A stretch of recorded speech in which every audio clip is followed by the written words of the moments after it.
Agatha All Along, spoiler-free review, and yeah, the show from 2024 this year.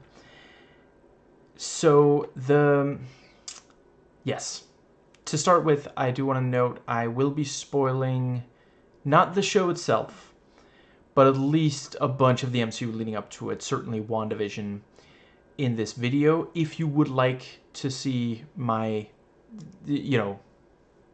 my thoughts, spoilery thoughts on individual episodes, the link to the playlist for all my MCU thoughts will be in the description box. I recorded for all of the episodes. And yeah, the show is rated TV 14 plus, so will this video be. And yeah, I really love this show. They did such a phenomenal job on almost all aspects. I should probably, before I dive too much into it, I want to briefly start by letting you know how I rank the other, there we go, yeah. There we go.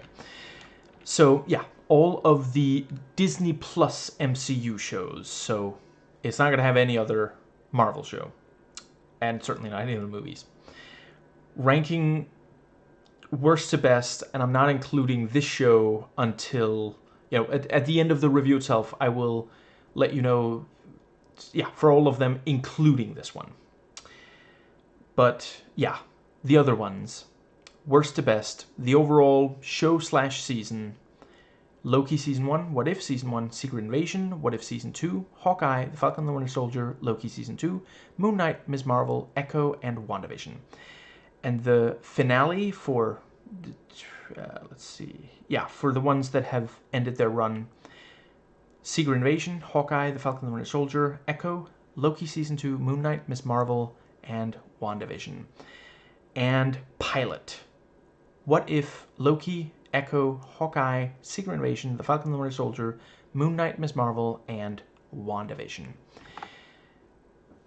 This was made by at least some of the same team as WandaVision, and I will grant that in the, in the opener, I was a little bit worried that it would really just be WandaVision, but with Agatha instead, but that there's something they get past pretty quickly that is very reminiscent of WandaVision. And I am overall happy that they did it. I was just a little worried that they were going to keep doing it and not get into something else. And yeah, you can definitely see that it's the same people. There's some DNA in common. This is something that this does a number of things that a number of us have hoped that the MCU would do sooner or later. One of the things is we have our first villain protagonist, because there's so many comics with villain protagonists that just you wouldn't be able to tell these stories without the villain being the protagonist. And they do a really great job. Like, Agatha is as villainous as she was in WandaVision. She is not seeking redemption. She still has no powers. Wanda left her without powers. Very early in this show, she is awakened from the spell, powerless, and the first thing she thinks of is to get power again. And we, the audience, already know what she looks like when she has power. So, yeah, this is very much one of those stories where you're like, I kind of don't want her to succeed, but I still want to see how it goes, kind of thing, It's not really a show. Like, some of the characters are sympathetic, but not all, and it is very much not a show that is like constantly trying to assure you that the bad guy won't win. Because we're used to the protagonist succeeding in the MCU. It's fairly rare for them to lose. And I'm obviously not going to give away whether or not she does succeed in this. And Catherine Hahn, I have to see her in more stuff because she is so amazing as Agatha. Her voice, her gesticulation, her face, every bit of acting she does is so good here. And this is one of those things, it could easily have ended up with them just overexposing the character. You know, some characters are just best in moderation. And she worked incredibly well as this somewhat supporting, I suppose you could say major character on WandaVision. Series regular, sure. But she wasn't exactly like, she wasn't one of the, yeah, she wasn't constantly there the way that, you know, that show was very much about Wanda and Vision and their relationship. You know, when the two of them, when there isn't at least one of them on screen, they're being talked about. Whereas Agatha, or Agnes as she went by for a lot of that show, you know, she's there. We always know she's there, but it's not quite. And here she takes center stage. She is one of the main drivers of the plot. And thankfully they did manage to make it work. Like, there's parts of this that I think some might find annoying because they do push her, you know, some of her personality traits. But I do think they found the exact right balance. And yeah, one of the other things that are, you know, very specific to this, you know, the years ago, I went to the movie theater and I watched the Birds of Prey, or the Fantabulous Emancipation of One Harley Quinn. And I'm not gonna lie, when I came out of that, if you had told me that the MCU was gonna, like, do something really, really similar to that, I would have been so happy, and I am, that they finally made it. This has that thing of, like, these are not idealized women. There is strength to them, and there is some independence to them, but they are not the stereotypical strong, independent woman.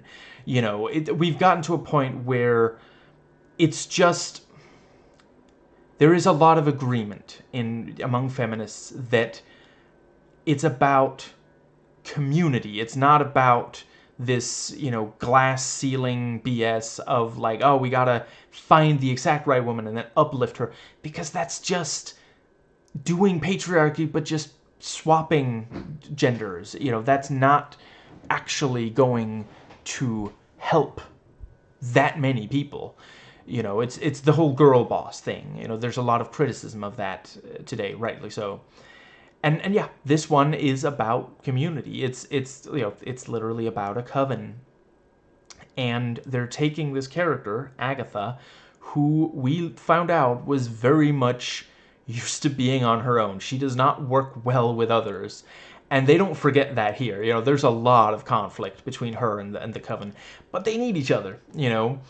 And she has, maybe, yeah, well, yeah, we already knew she had made a name for herself. They've all heard the stories about her. None of the, like, they're like, we should never ever turn our backs on her. We should not take our eyes off her for one single solitary second. You know, and it creates a very fun dynamic. You know, like, it's you have a lot of characters who don't really like each other or want to be around each other, and they kind of have to, they have to work together. That is crucial to their success here. And yeah, you know, it is obviously something that a lot of people can relate to. You know, we live in this very individualistic culture here in the West.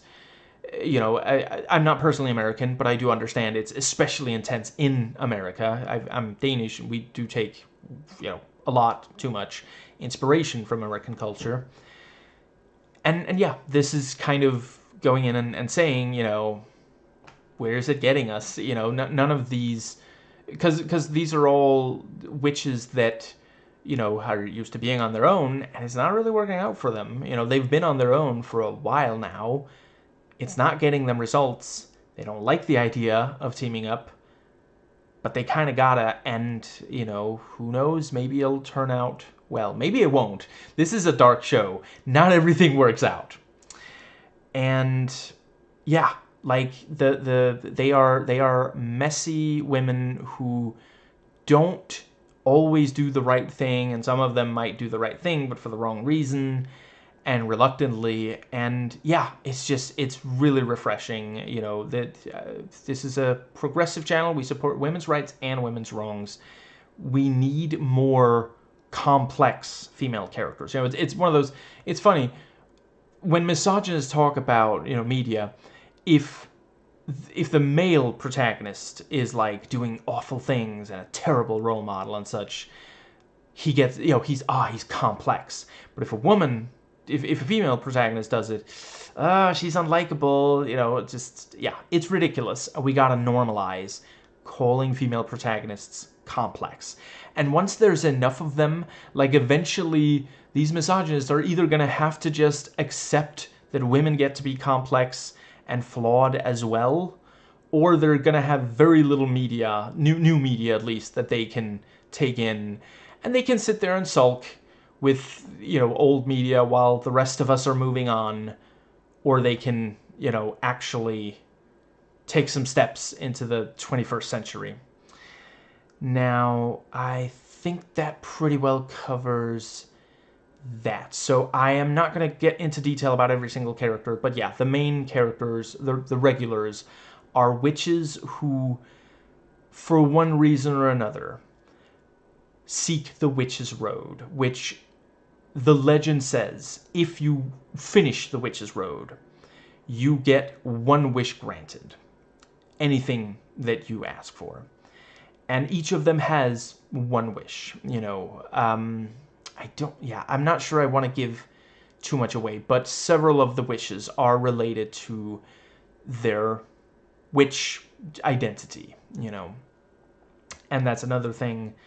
Witches have been demonized for basically forever, and I will admit, it's, you know, it's not that many years ago that I realized, like, witches, at least here in the West, like, were basically early feminists. You know, they were doing things that today, some of it is like mainstream, some of it is still not like accepted.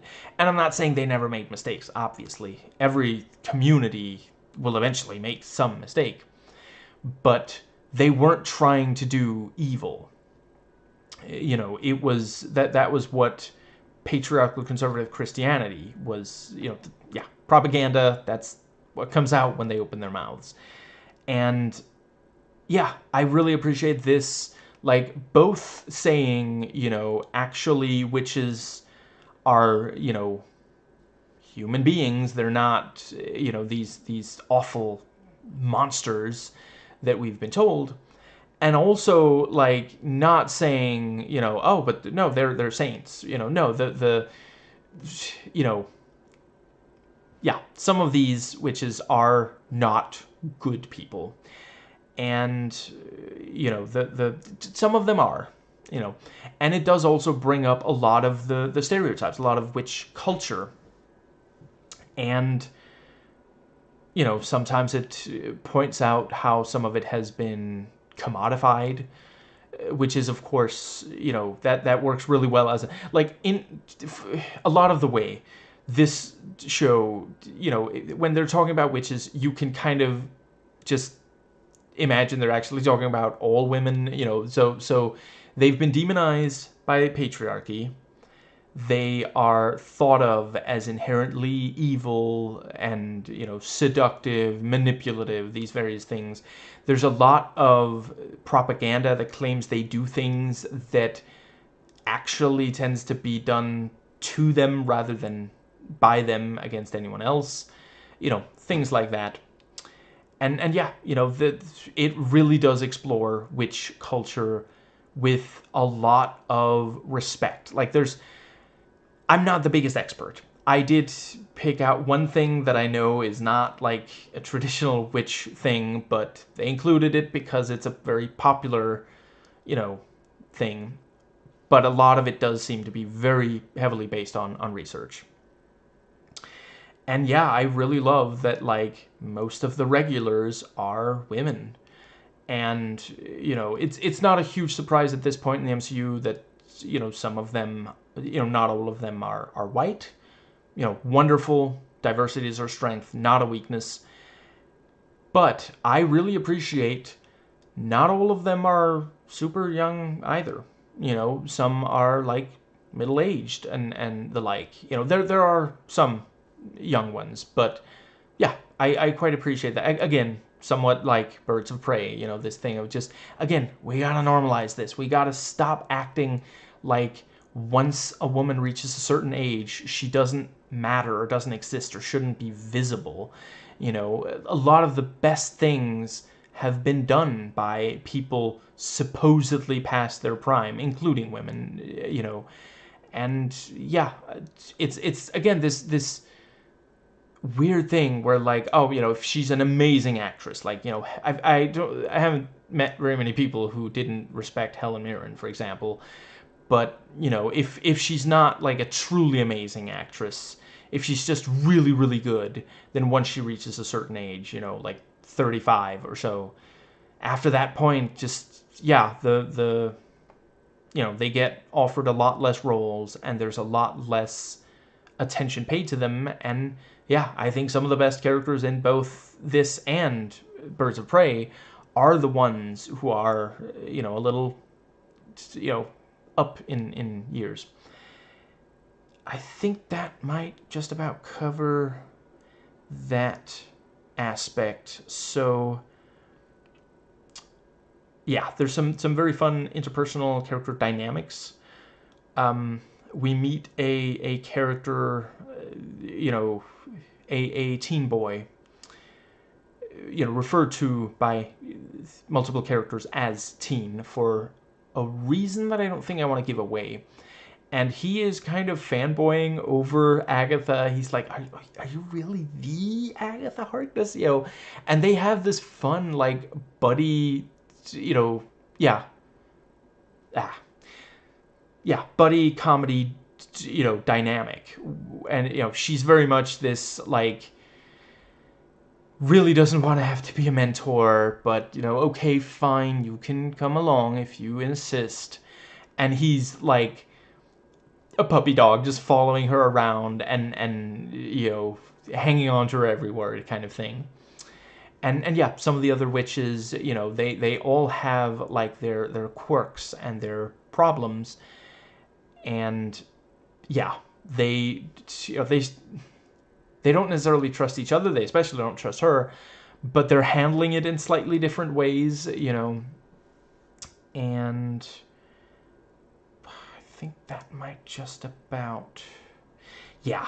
One really major aspect of the show is that various episodes will feature a unique setting, set, atmosphere, costume design, makeup, and like all of these things will go together for each individual one of these, but they do such an amazing job. Like, this must have been a blast to make. They look like they are having the time of their lives, and I don't know if I really want to give anything away. I'll just say there's some very specific, very recognizable, iconic even, like, different time periods and specific, like, life experiences represented, and just, yeah, they do such an amazing job. Early on, I was a little bit worried that the show might get, I don't know if I want to say tedious, but something in that general ballpark. I don't think it ever does. They do a solid job making sure there's enough variety. There is a specific trait that is ongoing, but they switch it up more than enough that it never gets stale. I never felt like I was watching something that was just, spinning its wheels. And it's one of those MCU Disney Plus shows that feels like they actually did either got to choose how many episodes they were going to make, or just really excelled at making sure that the story they were telling fit that number. There's not a single episode of this that I don't love or that I would ever recommend skipping. You know, they really, every single episode has something really significant. And I think that might just about cover, yeah. This has some of the best cinematography and editing of the Disney Plus Marvel shows. They really went all out. Nothing feels. I've seen some people say, let's see, I think they said it was like some of the sets feel cheap. I don't know. I mean, I guess I can some of the time see, okay, that must be a set. It never felt cheap to me. This is also the most LGBTQ plus MCU thing so far, at the very least, of movies and shows and such. You know, I suppose in some ways it might just barely be tied with Thor: Love and Thunder, which, you know, not the very best MCU movie, but a lot of great LGBTQ plus stuff in there. Yeah, overall, I think this one does do even better. And yeah, you know, there is a trans allegory that, you know, once you've watched at least some episodes, I heartily recommend Jessie Gender's videos talking about, because she does a phenomenal job, as always, you know, really dissecting the trans allegory. We also have openly non-straight characters, and yeah, you know, we get some stuff that shows some of the struggles they go through. I've heard some say, you know, it didn't feel like too political or whatever. I don't know that I'm the best judge of that. I don't really mind when it's very clear. And I feel like that's, again, something some of the people I hear say, you know, it's not too political. They wouldn't be complaining. They don't complain about it when it's like cishet culture, you know. So yeah, I don't see why it's like it's very rare for me to see one of these where they literally just like lecture and say, you know, you should accept the LGBTQ plus community. Like, obviously you should, but I appreciate, you know, a lecture is not really something you want from a piece of fiction. But yeah, I don't see that very much in these. I suppose it's possible it's out there, and it's not the LGBTQ plus media that I watch. But yeah, you know, I've done videos on other LGBTQ plus media, and yeah, it's very rare. I'm not sure I offhand remember one that is just like outright preachy. Like, some of them depict some of the struggles, but that's not the same thing. Yeah, I can think of a lot of media that preaches cishet. You know, heteronormativity, I suppose, is the correct term there. Now, and comp het. But I think that might just about... Right. Okay, I have to talk about Aubrey Plaza. I am so happy that she's in the MCU. I cannot put into words how perfect her casting is. The writing, the direction, and her performance, like, I wasn't surprised that her performance was amazing, because it is on Legion as well, which, again, perfect role for her. You know, actually, I believe on Legion, originally the character she plays was written to be male, and she came in and auditioned, and they loved her audition so much that they decided the character's female now. That's just how it's going to be now. And she does so well. Like, she steals scenes in both of these shows. And there is this, like, wonderful, toxic, you know, ex kind of messy relationship quality. Do I want to say... I'm not sure I want to give away exactly who it is with, but yeah. And yeah, both parties play that so unbelievably well. And yeah, I mean, her as a witch, like, it's honestly unreal to me that that's not like her entire oeuvre. Like, how has she ever played anything? You know, it's somewhat like with okay, I'm gonna make sure I get her name right, because every so often I get her name completely wrong, and I really don't. She deserves better. Fairuza Balk. You know, perhaps especially known for The Craft. You know, when you see her in The Craft, it's like, how is she not always playing a witch? You know, this is just so... It's perfect. Like, these actresses were born to play witches. You know, I'm glad that that's... I haven't seen her play a witch... well, I guess... I haven't seen her play this very kind of gothy character yet, but I do hear a lot of praise. I'm gonna have to look her up too. Okay, so she is in... Yes, Jenna Ortega.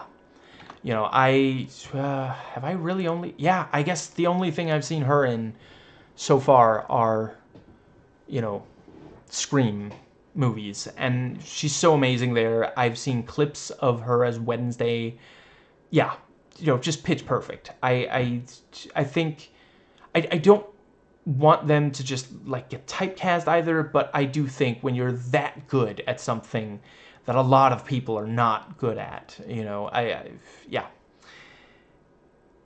And that does segue very nicely into, this is the most horror-oriented MCU thing so far. You know, they've been dipping their toes recently. You know, we got Werewolf by Night, and we got Werewolf by Night, Ted Turner and his Crayolas.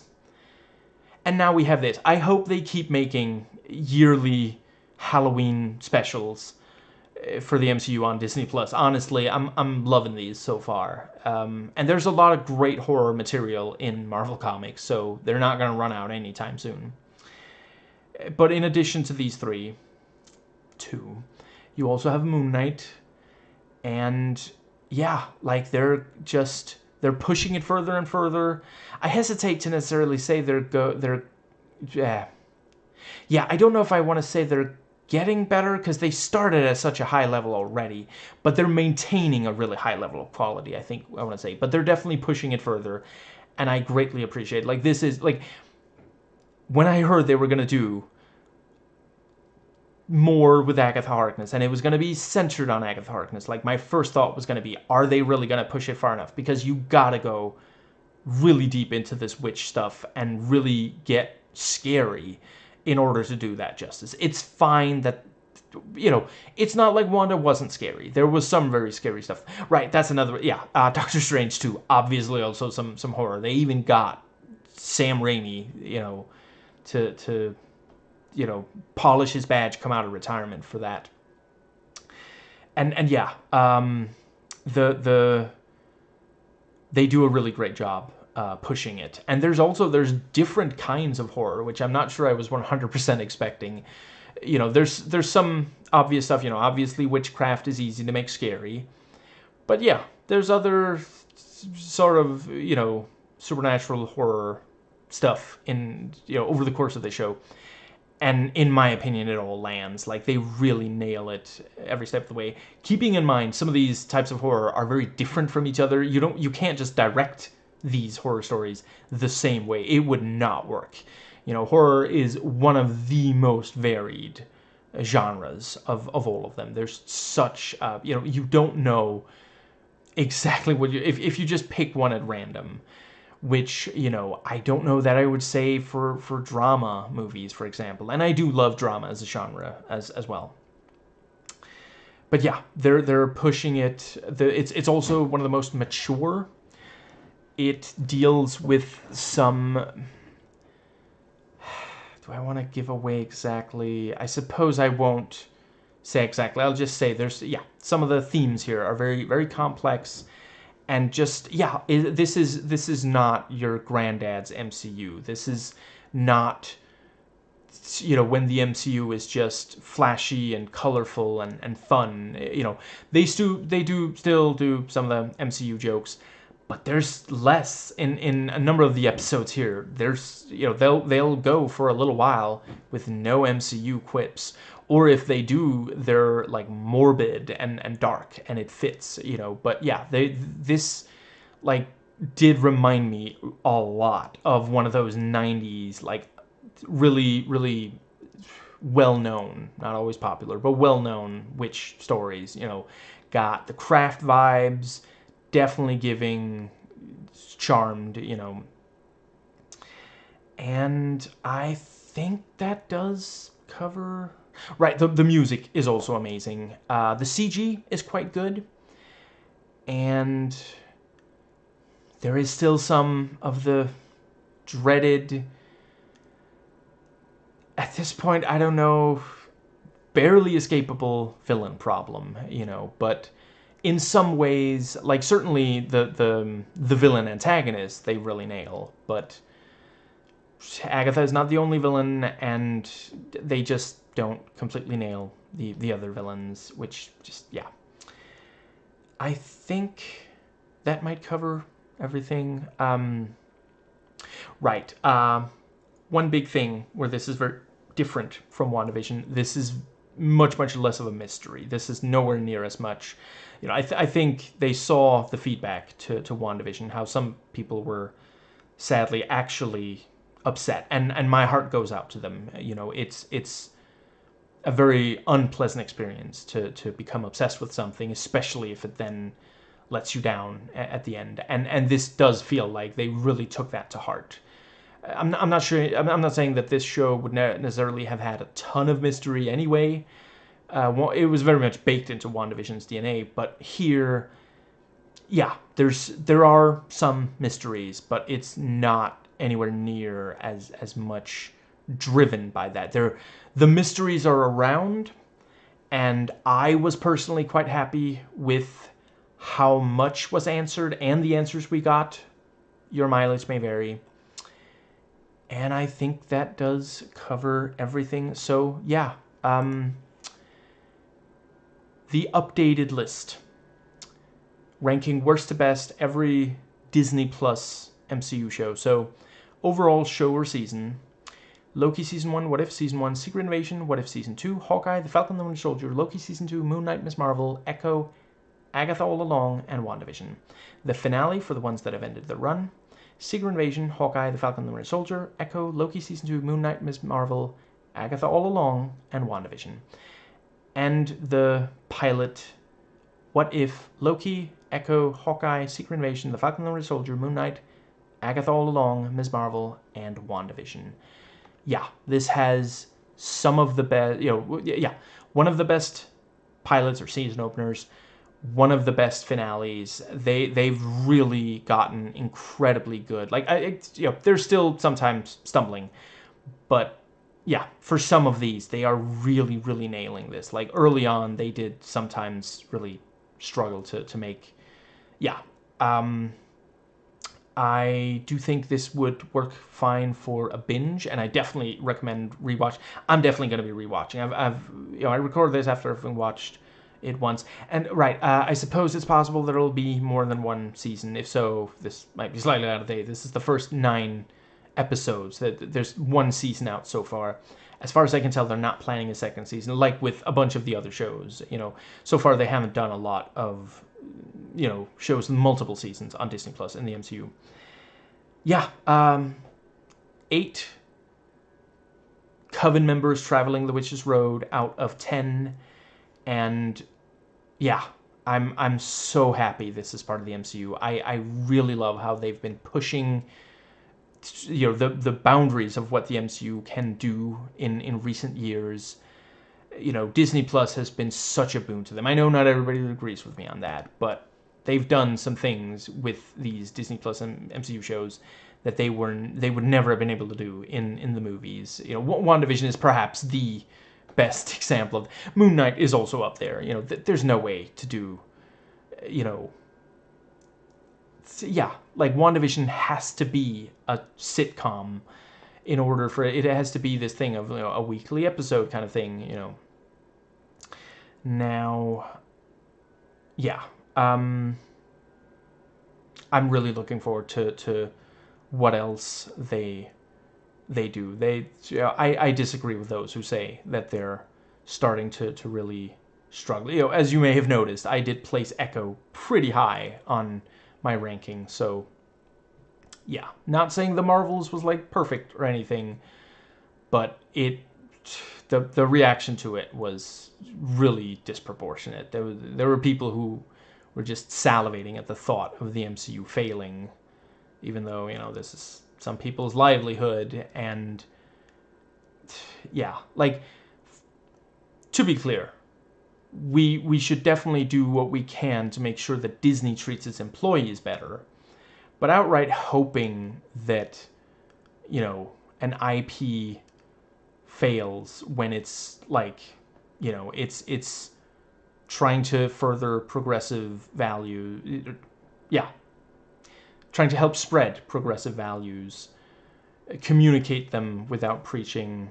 and yeah, doing just not always direct adaptations, but other times just interesting things with these comic book properties.